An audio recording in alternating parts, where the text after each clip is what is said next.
అప్పుడు ప్రతిపక్ష నాయకుడిగా జగన్మోహన్ రెడ్డి గారి నేతృత్వంలో విశాఖపట్నం కేంద్రంగా రైల్వే జోన్ ఏర్పాటు చేయాలని దాదాపు 4 దశాబ్దాల కల అయినటువంటి విశాఖపట్నం రైల్వే జోన్ తెన్నేటి విశ్వనాథం గారు మొదలుపెట్టినటువంటి ఈ పోరాటాన్ని ముందుకు తీసుకెళ్లాలి, విభజన చట్టంలో ఉన్నటువంటి ఈ హామీని నెరవేర్చాలని చెప్పే ఉద్దేశంతో ఈ ప్రాంతంలో ఉన్నటువంటి ప్రజల మద్దతుతో జగన్మోహన్ రెడ్డి గారి ఆదేశాల మేరకు వైఎస్ఆర్ కాంగ్రెస్ పార్టీ నాయకత్వం అంతా కూడా కలిసి ఆ రోజు జిల్లా పార్టీ అధ్యక్షుడిగా ఆ రోజు దీక్ష చేపట్టినటువంటి విషయం మీ అందరికీ తెలుసు.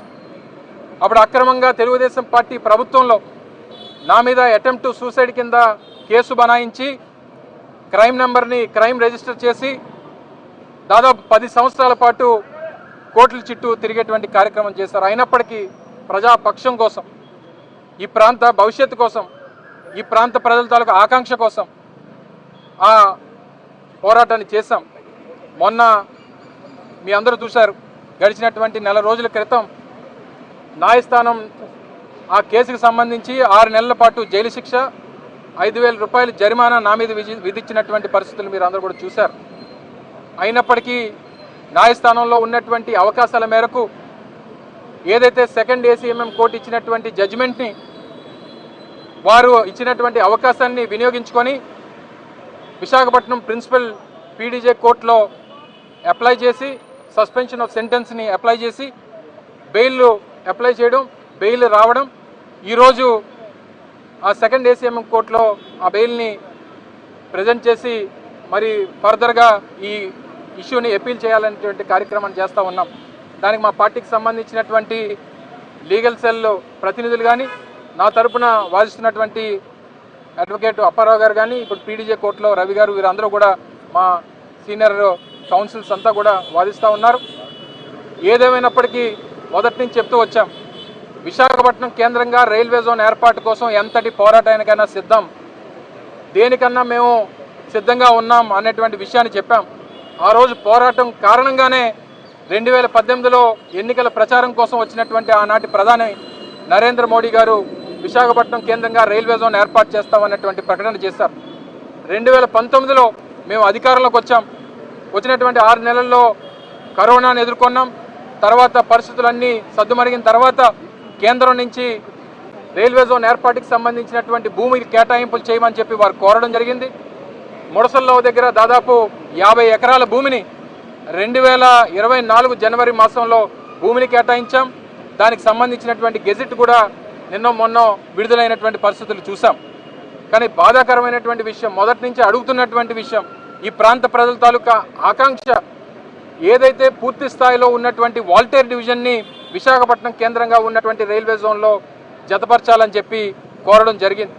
కానీ తీరా గెజిట్ చూస్తే అందులో ఏదైతే వాల్టేర్ డివిజన్కి గుండెకాయ అయినటువంటి KK లైన్ అందులో లేకపోవడం చాలా శోచనీయం. ఇది కేవలం ఈ రాష్ట్రంలో ఉన్నటువంటి ప్రభుత్వం, ఇక్కడ ఉన్నటువంటి రాజకీయ పార్టీల తాలూకా చేతకానితనం అనేటువంటి విషయాన్ని ఈ సందర్భంగా తెలియజేస్తా ఉన్నాం. ముఖ్యంగా వాల్టేర్ డివిజన్లో కేవలం KK లైన్ ద్వారా 2022-23 ఆర్థిక సంవత్సరానికి సంబంధించి వచ్చినటువంటి ఆదాయం కేవలం ఆ లైన్ మీద 2,250 కోట్ల రూపాయలు కేవలం KK లైన్ ద్వారా వచ్చింది. దాన్ని తీసుకొని వెళ్ళి ఒరిస్సాలో పెట్టారు. ఈస్ట్ కోస్ట్ రైల్వేలోనే దాన్ని కొనసాగిస్తూ ఉన్నారు.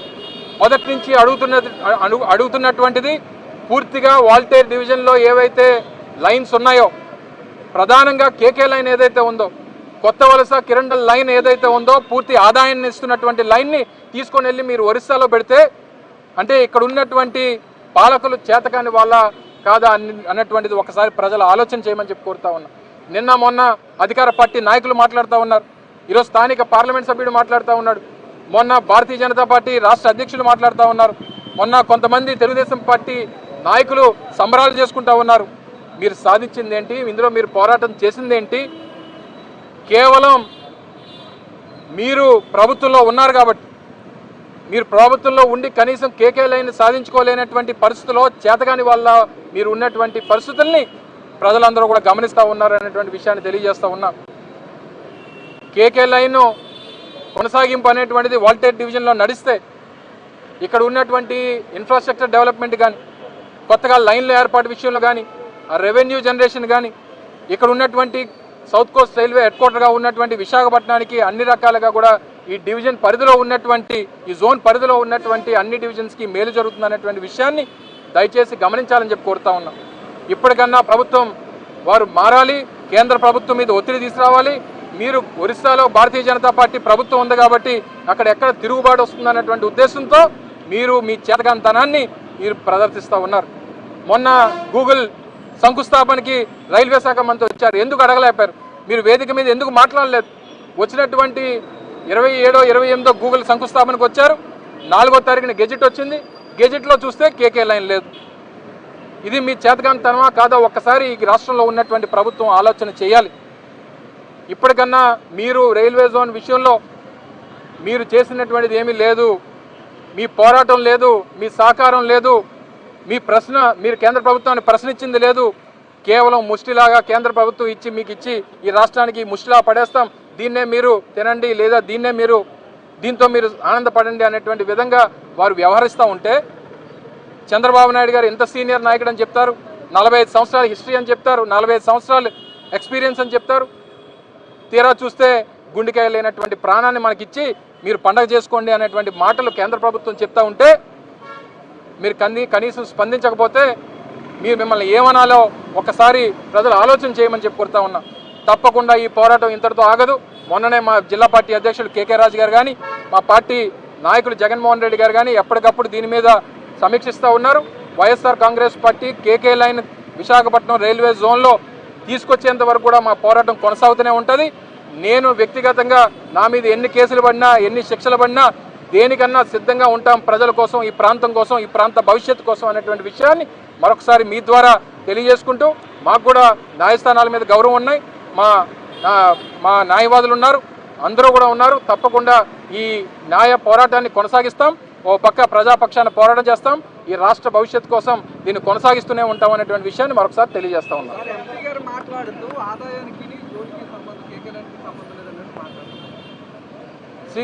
అంటే ఆయనకి ఏ ఆదాయం వచ్చినా గీతం కాలేజీకి వచ్చేటట్టుగా ఆయన కనబడుతుందేమో.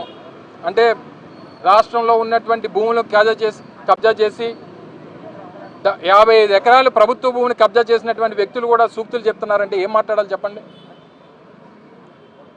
ఏది ఉపయోగం లేకుండా జోన్ ఎందుకు అడిగారండి? ఏది ఉపయోగం లేకుండా జోన్ ఎందుకు ఇస్తారండి? రైల్వే రిక్రూట్మెంట్ బోర్డు అనేటువంటిది విశాఖపట్నంలో ఏర్పాటు అవుతుంది. ఇప్పటి వరకు ఉన్నటువంటి ఈస్ట్ కోస్ట్ రైల్వేలో రైల్వే రిక్రూట్మెంట్ బోర్డు అనేటువంటిది భువనేశ్వర్లో ఉండేది. మన పిల్లలు ఎవరన్నా పరీక్షలు రాయడానికి ఒరిస్సా వెళ్తే వాళ్ళ దగ్గర హాల్ టికెట్లు చింపేసి ట్రైన్లోంచి తోసేసినటువంటి గణనలు కోకొల్లలు చూసాం, ఘటనలు అటువంటివి. దేనికి వచ్చామంటే ఆర్ఆర్బీ ఎగ్జామ్ రాయడానికి వచ్చామంటే హాల్ టికెట్ ఏదని చెప్పి చూపించమంటే హాల్ టికెట్ చూస్తే హాల్ టికెట్లు చింపేసేవారు ఒరిస్సాలో. అంటే ఎక్కడ వారికి పోటీ వస్తారనేటువంటి భయంతో. అటువంటిది ఈరోజు రైల్వే జోన్ ఏర్పాటు అవడం వల్ల ఆర్ఆర్బీ ఏర్పాటు అవుతుంది. రేపు ఇక్కడ మన